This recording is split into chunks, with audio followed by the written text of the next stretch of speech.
it is positively not possible to have too many daffodils. You can quote me on that.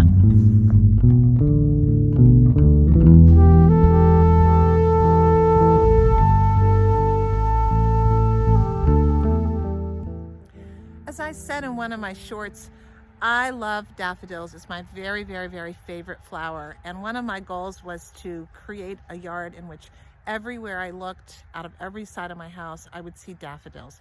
And I have been planting about 200 to 300 to 400 daffodils every fall since 2019. And I'm happy to say that now I can look out of my windows and see daffodils absolutely everywhere. And it makes me so very happy. Oh joy, more daffodils, lots of different kinds. This one should be blooming for about 60 days because there are all sorts of varieties in here.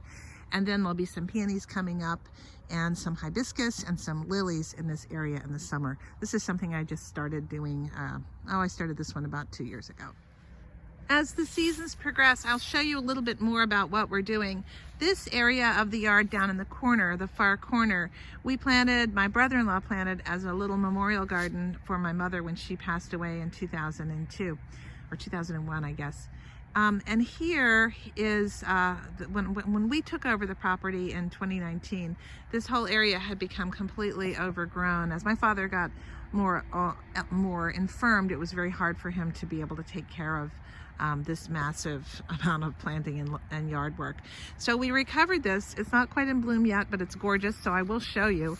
But I have been adding, of course, more daffodils to this space. When I was little, back in the dark ages, that boxwood right there was tiny. It was probably 4 feet tall. And now it has just grown into this massive boxwood, and it has proliferated into other areas as well.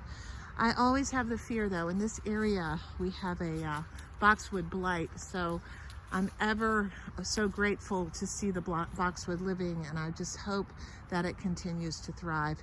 It is definitely taking over this corner of the yard. Now it is, well, oh goodness, it's almost as tall as the house. You can see the house peeking out behind. One thing that amazes me is the tenacity of life. This is a lily bed that was planted probably in the 1890s by my great-grandmother, who lived here long before I did. And when we took over or came into this property in 2019, this whole area where I've now planted some daffodils was completely overrun with what we called paradise trees. Other people call them trees of heaven and all kinds of stuff. So my son and I got in here and we hacked away, and lo and behold, the next year these lilies came back and they have begun to bloom, and I've transplanted some in other parts of the yard. I then came along and I planted a spring garden on the other side. But I want to show you something that's extraordinarily special. Here's the tenacity of life. This is a daffodil that has planted itself. This is from daffodils, again, that were planted by my great-grandmother probably back in the 1890s or turn of the 20th century, and they are still going.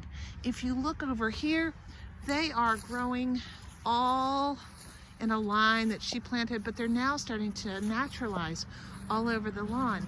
It is amazing that these daffodils are still here.